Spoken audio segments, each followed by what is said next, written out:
Welcome back to the Chemical Show, where chemicals means business. If you are new to the show, make sure you follow us on LinkedIn or subscribe on your favorite podcast player. You definitely do not want to miss a single episode or any of the interesting information we share online. So do that. This week, I am speaking with John Richardson, who is a senior consultant at ICIS. John is a regular guest of the Chemical Show, and he's an expert in global chemical markets and has been closely following and commenting on how China is impacting the global economy and the chemical industry. John is always insightful, usually a little bit scathing, and definitely very interesting. I think you're going to enjoy this conversation. John, welcome to the Chemical Show. Thank you, Victoria. I'm glad to be here again. Yeah, glad to have you here. So we are sitting here firmly in second half of 2024. Everyone is wondering, how is the market playing out for the rest of this year as we look ahead into 2025? What I've been seeing, and as I've been talking to people based on recent earnings reports, based on what people are saying, the answers tend to be mixed. What do you see? Well, I think, Victoria, there'll be sort of temporary ups and downs, obviously, which we can't predict, right? I mean, the things about logistics, which are supporting markets because of the Red Sea, right? So it's made Europe a bit more protected, shall we say. I think fundamentally, we've got this still in commodity chemicals now, we've got this massive imbalance between supply and demand, the scale of which we've never seen before, right? I mean, to give you an example, I very rarely look at styrene, but I looked at styrene for a client last week, and it's remarkable how the data is consistent across all the petrochemicals. So here are the numbers I can remember. So we have operating rates averaging globally from 2024 to 2030 at 75%, which, as you know, is very bad. Historically, the long-term 88% globally. Now, what we can do, a very simple exercise, which is wrong, of course, because it's just guesswork, is you keep production the same, which is about demand, isn't it, globally? And you divide production by capacity, you take capacity down to get back to 88%, which is normal in industry conditions.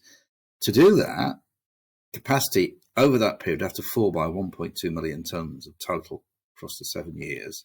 That's a lot.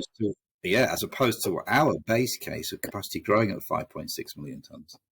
So it's a mirror image, right? Imagine that. So it has to shrink by 1.2 rather than grow by 5.6 to get back. And you start, going into the data, why we are where we are. Well, to keep saying, I did a wisdom of crowds thing about what people thought would happen in China before 2021, the Evergrande moment, which I talked about before. And across petrochemicals, they thought China would carry on growing 6 to 8% a year. Right? Now, it transpires that's not going to happen because of demographics, the end of the property bubble, the geopolitical issues. So it's going to grow 1%, say, 3%. Some people say minus even. Wow. Some petrochemicals, possibly, I don't know. But we know certainly 6 to 8 isn't going to happen. Yeah. But global capacity was built upon the basis of that 6 to 8%. It was sanctioned before 2021. So across all the value chains, ethylene and propylene, much bigger than styrene, you see the same problem. So to rebalance that, the problem is just the core of this is that, again, you look at the data, it's quite remarkable that, in 1992, China was 22% of the global population, 7% of polymers demand, if you look at the big 9 synthetic resins. End of this year, 18% and 40%. 18% global population, 40% of demand. So you ended up hugely dependent on China for that demand. So people built the capacity assuming China would grow more than it was going to do. But the fact that it isn't, and because it's such a driver of global demand, it doesn't matter whether you're in Brazil or in Argentina or anywhere, the global pie is smaller than had been expected.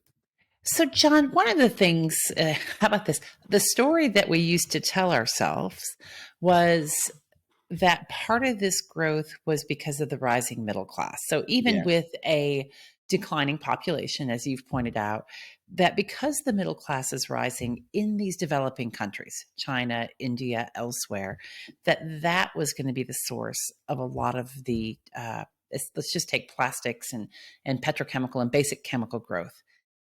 Is that not true anymore? Is it still true? How does that factor in? I think it's the simplification, right, and the generalization. I think if you look at the China story, there was something remarkable going on. Yeah. And again, we've discussed this before, I know, Victoria, but I mean, just to remind people, I mean, there were three economic phases, if you like, which delivered tremendous growth in China, particularly, which meant its per capita consumption, divorced from the rest of the developing world and grew much more quickly. Yeah. There was economic liberalization in 1992. They joined the World Trade Organization in 2001, and so tariffs and quotas that had restricted exports to the West came off, so they could maximize the advantage of a youthful population then. And there's this massive economic stimulus in 2009. We know the population, of course, now is a demographic crisis the world has never seen. The scale of this is incredible. And you've got the end of the debt bubble. A lot of money going to real estate. So, yes, China's got richer, but it's grown too much. Now, you look at the developing world outside China, which is much more populous. It's grown very well over the next 30 years, but it's 68% of the global population, 32% of polymers demand. So you say, right, okay, China's grown too much. We got the demand growth wrong. It's moderating. Yeah. Is it going to go in minus territory? We don't know. Maybe that's the case. And at the same time as well, we have the capacity, both in China, the Middle East, less so the United States. That was previous waves of capacity, wasn't it? The new wave is not that big. But most of the capacity additions are in China. So it's added capacity quicker than people had expected. So the middle class thing is true. People get richer. They buy modern day goods for the first time, blah, blah, blah. But in China, there was something else going on. There was these three stages of history, if you like, which kind of were exceptional. So going forward, will we have that repeat in the rest of the developing world? Can anybody? I mean, a lot of it's export-focused growth, of course, in case of China. Right. Do you see that happening? Do you see other parts of the developing world, whether it be India or elsewhere, being as structured to create these different programs to drive some of that? Yeah, it's a good question. I mean, India is fascinating. I mean, we think India's polymers demand is 1/10 of that of China, despite it being a more populous country, right? Yeah. But I think China still has massive supply chain advantages in manufacturing, right? Yeah. Which will mean it'll still hold that position. Well, the geopolitics are a separate theme, right? The sort of trade tension. Well, and the China demand, John, is for export. It's not for domestic consumption, right? Because at least to the U.S., India's, when you think about finished goods, and that's where I think a lot of the China consumption goes, when you think about finished goods, I don't see a lot of finished goods coming from China or rather from India. I don't see a lot of finished goods or semi-finished goods coming from India into the U.S. Well, it's about India. I mean, the education system is problematic. Still have issues around infrastructure. It has improved, power supply, investment, simplification, shall we say, makes it difficult. And there's the space, given that China dominates the manufacturing value chain. I mean, there's lots of manufacturing has moved to places like India, Bangladesh, Pakistan for wage cost reasons. But, I think, and also the question is a demand in the West for another China? Because we've got aging populations across most of the G20, right? So, will the West... We had that amazing period, didn't we, from, I guess, late 90s through to 2008, 9, 10, 12. Well, later than that, when the West was buying an awful lot of stuff because the baby boomers were at their peak of their earning power, and they're all retiring now, aren't we? Right.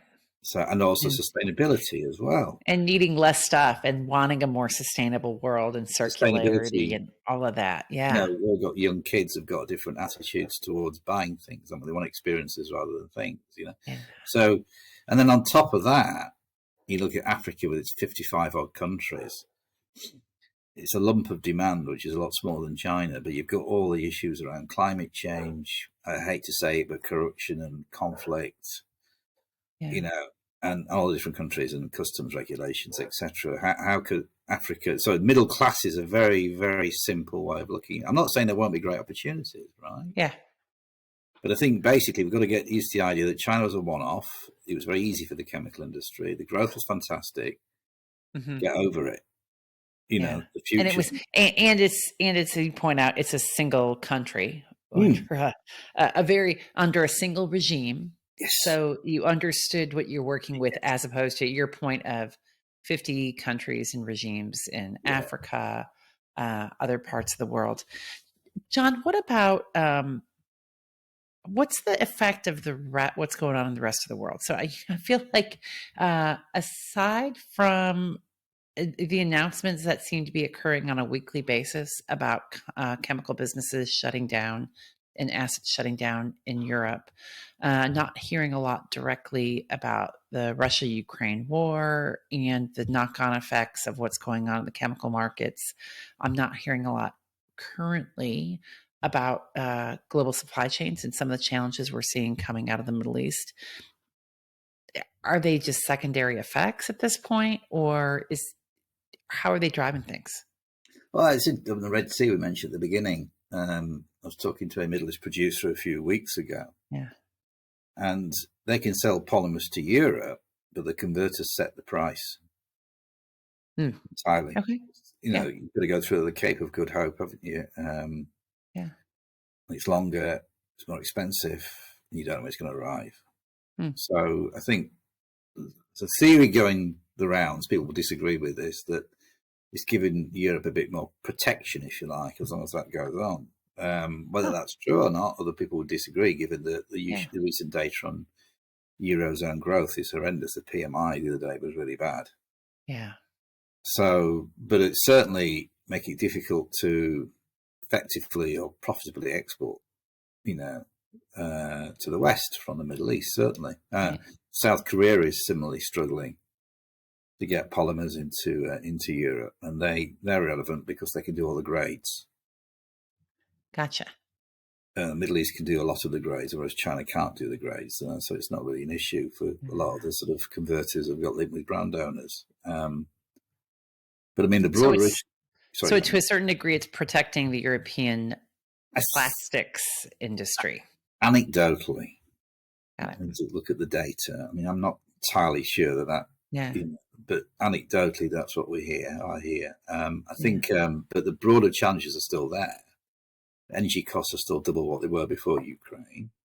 You've got the Antwerp Declaration. I think, again, we talked about that last time, that, set a framework, some people would say a bit late, for trying the things that need to be done. I think with the European chemical industry, I think we get onto, say, sustainability now. Is the future sustainability? Is that how they brand themselves? Not just brand themselves, how they reinvent themselves, sorry. And for that, you need the EU to create a unified plastic waste market, which we don't have at the moment. A unified electricity market. It takes 15 years to get a permit to connect renewable electricity or to build renewable electricity. All these things. Yeah. And we don't have chemical recycling classified as recycling. That's right. Well, and in fact, that's maybe one of the biggest challenges when I talk to people across the industry, US, Europe. I don't engage nearly as much as in Asia as you do, but this whole aspect of we want different products, right? We want quote unquote sustainable products, sustainable green electricity, green chemistry, et cetera. And yet companies are struggling to get technologies and products approved to be able to use and accelerate. They're struggling to have the back end infrastructure. If you believe that circularity is one of the answers, well, then the entire value chain needs to be circular, not just one component of it, because this whole "if you build it, they will come" is not true. There's an insufficient amount of feedstock available to support even, we were talking before we started talking about recycled PET. There's an insufficient amount of recycled PET available today to support the recycled PET needs. And so all the pieces have to be working in sync, and they're not. Interesting. Yeah, a constant problem with feedstock. Yeah, we were saying before about bionaphtha, weren't we? And SAF, great ideas. Yeah. But how do you make it scalable? How do you get enough cooking oil? That's Right. Right. Is that really going to be more than just a tiny drop in feedstock, or is it going to change the game? You know. And then the question is, how does it change the game, and when does it change the game? When does it change? I mean, the thing is, if you think about the concept, though, you know, you've got the CBAM possibly by 2030. Yep. So you suddenly have ability to price carbon overseas coming into Europe. Right. If Europe can get to that lower carbon position, and circularity is a separate thing, I know, but you get to those two positions, then you have a more competitive industry in theory. But what's the scale of that industry? Yeah. Is it, you know, is it a scale? Is it a smaller niche industry, chemical industry? So what happens to the crackers in Europe is the question. I was talking to my colleague Nigel Davis about this yesterday. Yeah. You know, do they import the base chemicals? Or do you keep a few smaller crackers running and import some of the base chemicals? Because if you're a giant chemical company in Europe, you still need your own ethylene and propylene, probably, don't you? Right? Right. Right. You can't read. Well, and then my question to you, John, has Europe learned its lesson in terms of relying on imports to Yeah, be a critical feedstock, right? So one of the challenges that they're facing today, obviously, is because they were completely reliant on Russia for natural gas. yeah, Because again, it's well, we don't want to produce it here. So but if we import it, then it's more sustainable, more cost effective, et cetera. That works until something doesn't. And yeah. things are going to go awry. Do we have confidence in the EU getting that geopolitical risk factor? Yeah, gosh. I mean No, that no. is I mean, 27 jurisdictions, and directives, not regulations, and you know, I mean, I've got yeah, some friends who would disagree, but yeah, it's just the ability to regulate effectively across the block that I worry about. yeah. But yeah, right. I mean, Well, what? and then it assumes that it assumes that all the countries and all the leaders in all the regions across the world comply Mm, and stay the same and don't ever want to change their position in the world. good luck with that. And Yeah. history says that that's not the case. And we've got to say it costs the EU alone is 27, isn't it? I Yeah. mean, it's interesting. We have a discussion with another client the other week about green hydrogen, right? Mm. Yeah. China is pouring a massive amount of investment into new energy, new industries, green industries. So you've got EVs, obviously, all about solar panels, don't we, and all the tensions around that. But apparently green Right. hydrogen, because they've got lots of renewable electricity, which is basically free, oversupplied, right? But as this contact was saying to me, what's traceability on that green energy coming in? Is it really based on coal or renewable electricity for Yeah. electrolysis? Who Right? knows? Right. Who knows? And also, why become dependent on on ammonia imported from China when you just broke your dependence on Russian gas? That's my point. That's my point. I mean, just should Europe become beholden on that? And how do they make sure they're not? Yeah, so but I think the sustainability is a factor to reinvent, Yeah. but is it a smaller, more niche industry? And what's the geopolitical aspect to it as well? Yeah. But I don't have a Yeah. clear view of how Europe gets from where we are today to a competitive position at the moment. Yeah.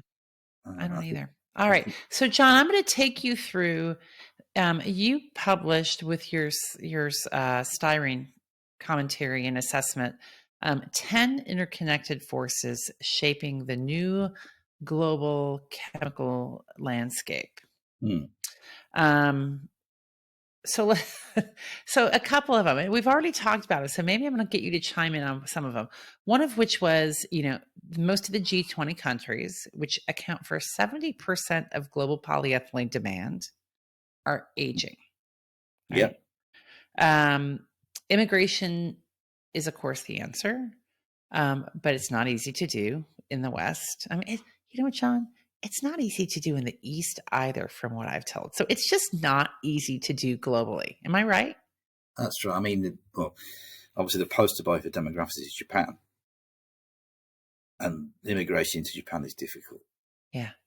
And Yeah. it will be the same in South Korea, I think, as well. Yeah. For cultural issue.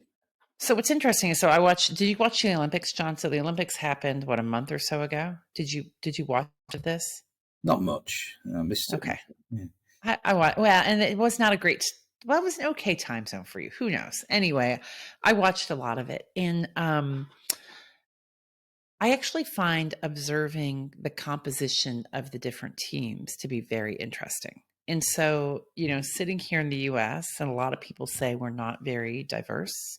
And let's be honest, nothing is perfect, right? This is not, I believe that nothing is perfect, and there's a lot of policies and other things that need to potentially get straightened out. But when you look at the composition of the US Olympic team, virtually every race, color, nationality was represented, right? Same is true of much of the European teams, right? So when we talk about immigration, it's immigration at the moment, and yet US and Western Europe are actually quite diverse. If you take the Olympic team as a snapshot of that. Now, the same is not necessarily true of other regions. So it's really the developing regions. If you just take the Olympic team compositions as a very simple snapshot of this, still huge opportunities for immigration. Yeah, I think that's right. I mean, I think bring me your huddle muscles, a sort of thing, the US. I mean, it despite the politics, which let's not talk about that. The US is a very diverse country, and it's built on immigration, as is Australia. Yeah. And we have politics here again, which create issues. But it's the constant issue of politics that there is a supply of babies in other countries there, but its ability to constantly move them to the developed countries, I think. And as you say, right. Some countries are much less diverse. Yeah. Or perhaps and they're much more populous. So I mean, there's a lot of reasons behind it. So I think, but I do think immigration globally is one of these things that's just difficult to execute, right? The next force that you guys recognize is basically not enough people of working age. Is that the next point, right? Mm. So people are just trying to get into this. So this is all, the first three are all about people and population. Climate change is the fourth one, right? So climate change will be more successfully mitigated in the rich, developed world. But the risk is that the developing world does not get the financing needed to support that. Is that really true, John? I mean, you reference other than China. So you're saying except China. So China's got a ton of investment, but the rest of it you see. I hope not. Yeah. I hope it is available, but there's a risk it isn't, right? And it's obviously, when you think about equatorial regions, are going to be very heavily affected. Sub-Saharan Africa, and they've got the conflict issues as well. The governance issues. I mean, ironically, places like Canada will have more growing seasons, won't they? Yeah, theoretically. And grow more stuff. Yeah. Ironically, there's sort of obviously the amount of methane you'd be released from tundra and permafrost. Never mind, that's quite worrying, isn't it? But anyway, I do worry, right? I mean, I don't think it's given. I think we can avoid it from happening, but. And I think the flip side of this, John, and this is part of the debate and the dialogue that I've seen and heard, is when you look at, for instance, greenhouse gas emissions or relative greenhouse gas emissions, again, U.S. and Western Europe have significantly decreased versus where it was 10 or 20 years ago, and that the bulk of the emissions are now coming from China, Asia, India, elsewhere. And so there's this counterpoint that says, how much further do we have to go to support pollution in the rest of the world? Hmm. Do you hear that? Do you hear that and see that? I get that, but I suppose the issue is, I mean, you almost want emissions, and it's how you mitigate and capture them or control them or reduce them, minimize them. You almost want plastic waste, but you want to collect it and recycle it wherever possible. So what we're saying is that the very nature of economic growth means that emissions and plastic waste go up. Yeah. Because you want people to escape from poverty in Africa. You want me to be wrong about climate change. You want me to be wrong about governance and that the 55 countries can work together. You want that to be wrong. You want people to be buying modern day food wrapped in plastics for the first time so they don't die of bloody dysentery.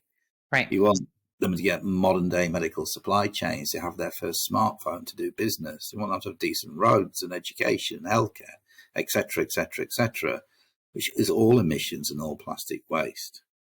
Emissions, plastics, chemicals, petroleum. You know, microplastics, etc., whatever, forever chemicals. You know, all this stuff. So how do we deal with that in a sustainable way? So that's why we need a transfer of technologies and know-how. And you cannot expect the developing world not to increase its emissions. That's silly. We've reached the point now where we're rich, we're comfortable, we can afford to worry about these things, where, you know, in the developing world, it's about feeding your family, isn't it? Giving your kids an opportunity. Yeah. Yeah. So I think, I mean, there's certain things around coal, obviously, where you can think, right, okay, China is a big emitter of CO2 because it's coal-fired power gen. How do you deal with that? It's not a case of just saying stop using coal, because where's the alternative energy going to come from? You know?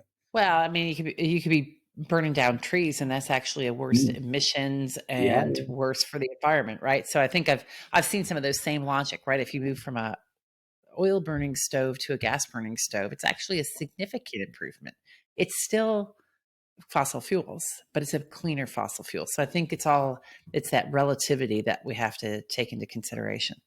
Exactly. Step changes towards the goal. So I think the West has to lead, I guess. Yeah. Okay. So then my next one on your list, John, is China's the immediate center of the crisis for the global chemical industry. And we started out talking about just how oversupplied the market is, and yet how much investment China appears to still be making. Is that true? Do you still see them actively investing like they were a couple of years ago? Good question. It's more complicated. I think between 2014 and 2024, so let's make it 10 years, it seemed very straightforward that China said, we want self-sufficiency, we're going for it, right? Chemicals. Yeah. But, you know, anecdotally again, getting the data out of China is always a challenge, right? Reliable data. People have been around the construction yards for all the equipment for chemical plants, and they're quiet. And China makes its own equipment now; it doesn't need to import it anymore. And what seems to have happened, and there are arguments about whether this is a temporary thing to do with the end of the 5-year plan. You know, the current 5-year plan is ending. People tend not to do things until towards the end of the 5-year plan. But each of the provinces has a carbon budget, right?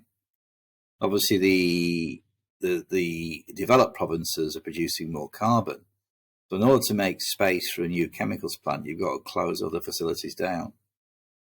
And because the EVs are growing so rapidly in China, they're capping the refinery capacity from 2027. So two issues there. Is there space for new chemical capacity within carbon budgets? Is this just a 5-year plan thing, or is it something more fundamental? Yeah. And will we have the feedstocks to keep growing chemicals capacity at the same rate as it has been going forward? If you don't have refineries. Yeah, or is it a case of turning those refineries more into chemical centres? Yeah. Because if you don't have the demand for the gasoline, then of course you can use the molecules to make more feedstock, can't you? Not crude oil to chemicals now, because that's more grassroots, but just, you know, existing technology or well-established technology, shall we say, to make more, you know, chemically intensive refineries. Complicated. I don't know. I think, but then you've got to throw into that the possibility that the geopolitics come into it in China, if it does carry on importing lots of chemicals and polymers, might do it from its friends. And they tend to be in the Middle East. So there's that issue. Is that a good or a bad thing? Help me understand what you're seeing from where you sit, John.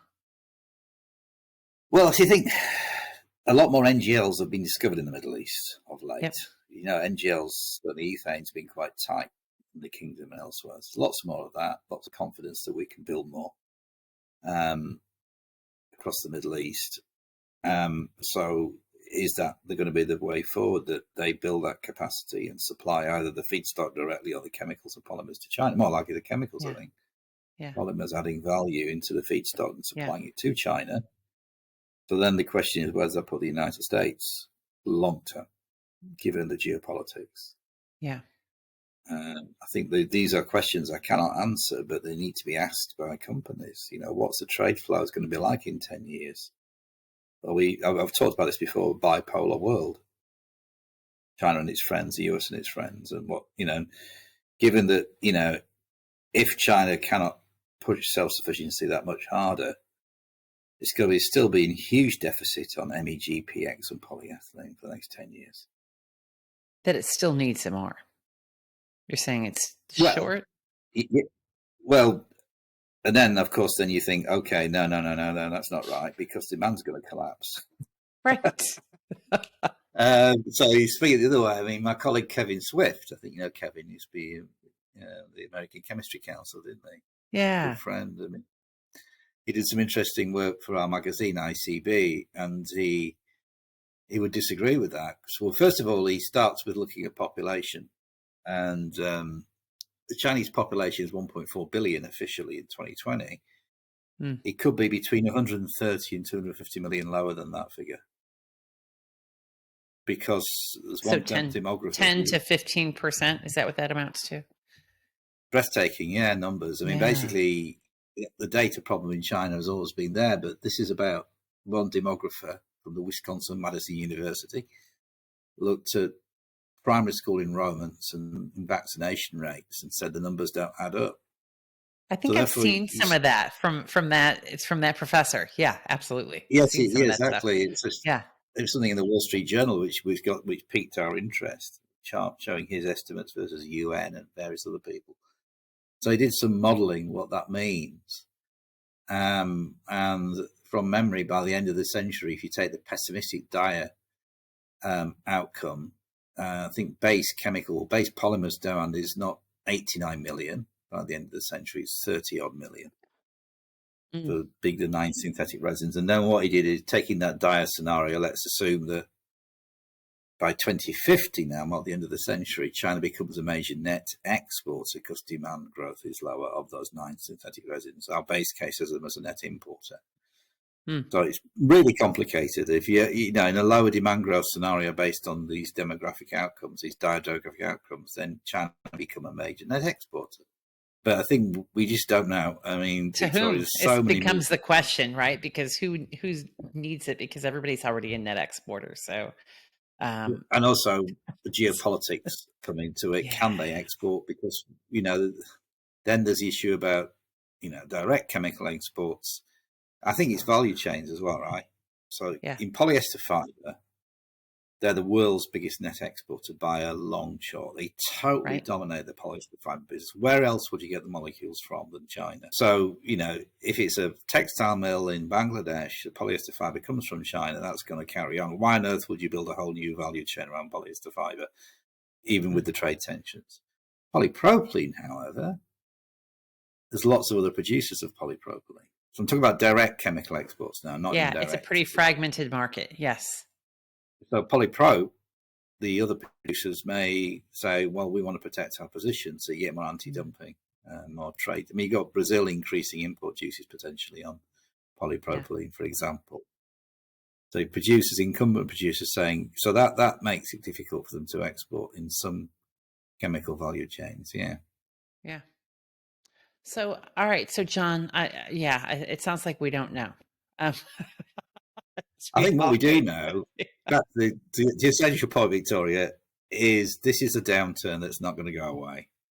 because the scale of capacity rationalization required to get markets back into balance is off the charts. So what do we do instead? I guess maybe that's the question, John. So maybe this may be our wrap up question, because we didn't get through all 10, but I'll share them online, and I know that you'll give me some slides and some links and things to share. So thank you. We're in a period of dramatic oversupply. The likelihood of getting enough rationalization to accommodate and get us back to typical or preferred operating rates isn't going to happen quickly. So what are we doing, John? What are companies doing when you talk to your clients? What are they talking about? I think short term, it's understanding every regional market, looking for arbitrage opportunities, right? Where the money's to be made. So being flexible about what you produce, where you produce, when you produce it. I mean, I'm off to Turkey in a few weeks. That will be interesting. You know, there are opportunities in different markets, right? And so it's not all linear. Right? You can make money. You can save money as well by being flexible. That's the key in commodities, obviously. Yeah. Then longer term, so that's the short term. These are big generalizations, of course, Victoria, lots of detail. Longer term is where you are as a company. Who are the winners and losers? Well, that's what's going to be my question. Who are the winners and who are the losers? If you were to characterize it.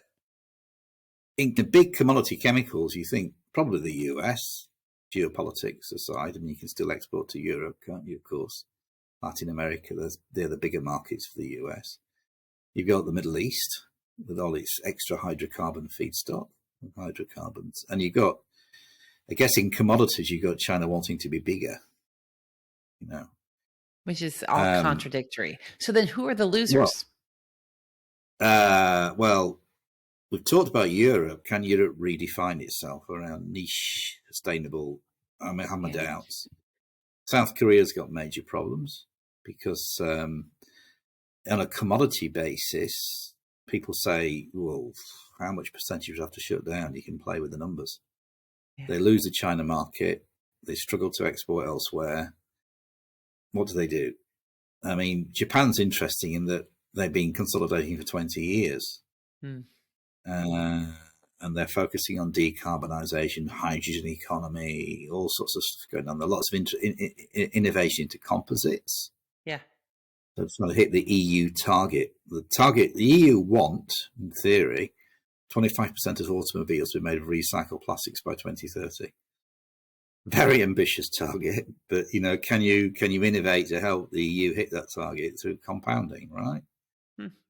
So I think you need to decide: am I a more niche chemical player with some commodities, but I can't be a huge commodity player? Am I a huge commodity player? Where do I sit on that spectrum? Am I niche, slightly niche, or a big commodity player? But I think the big commodity players will be limited to those three regions. China, Middle East, and US. Canada, I suppose we can throw in, can't we? You know, it's difficult to imagine. I mean, the Southeast Asia is interesting because you've got the incumbent state-owned or state-connected companies. Right. And they'll be okay, but I can't see them expanding much. They'll be okay in that regional market, right? Probably. Because they've got oil and gas to support them. I don't think the chemicals businesses are going to expand much. So they'll hold, if you like. But then if you look elsewhere, you've got Europe challenges, you've got South Korea, you've got Japan on the way towards consolidation. They'll close more commodity capacity down. Singapore's interesting because it's been based on exporting to China. They're going to have some interesting issues, I think. They have a very high cost basis coming out of Singapore anymore. So it's, you got to decide where you want to be in 10 years' time. Where's your competitive advantage? And it's a different game, I think. It comes back to strategy, right? So I think we went through a period of time that you didn't have to be strategically strong. I'm going to pinch that. That's a quote. Okay, I like it. It was really good. I know. But I think so, right? Like it's kind of like my shorter analogy on this, John, is in 2000 and 2001, or not, sorry, in 2020 in 2021 in the US, logistics were so tight. Anybody that had a truck and could get a trailer could become a logistics driver and a hot shotter of, commodity non-hazardous products. And then 2022 comes along when the logistics kind of lined out and it was like, oh, well, crap. That didn't work anymore. I couldn't do it just because I had the assets and the money to set it up front. Now you have to get strategic again. And I suppose we're kind of there again. So if you look at, let's just say the 2010s, the 2000s and the 2010s, a lot of companies could build and grow and maintain a market position just because they were there. But now we have to get to be strategically smart and making real strategic decisions about where you're playing in order to be able to thrive into the next decade. That's right. There's lots of micro decisions, isn't it, as well? At least the macro, right? I come up with good stuff once in a while, John. That's good stuff. Yeah. I mean, it's like the story of in Australia with the commodities boom. I don't know if it's true, but it's a good story about the guy who worked on a mine site, turning a stop-go sign, right, left and right for trucks, earning more than $150,000 Australian dollars a year. We had the same stories in the U.S., like during the shale gas boom when it was really booming. Truck drivers that were driving like water and sand were making $150,000. Now, the challenge, of course, is finding somebody that wants to be a truck driver and that's willing to stay drug-free and safe. All the things that are required because you need to be able to, put a mask on. But like, I remember coaching people like, seriously, just don't do drugs and you can get a job. Oh dear. Yeah. There's zero tolerance for that in Australia now on the mines. Yeah. Yeah, absolutely. Absolutely. Anyway, well, John, this was good. Thank you. Thank you for sharing your insights. And I think we'll see where these forces go here through the rest of the year and going on. But your advice would be pick where you want to win. Yeah. You have it, folks. Absolutely. Yeah. All right.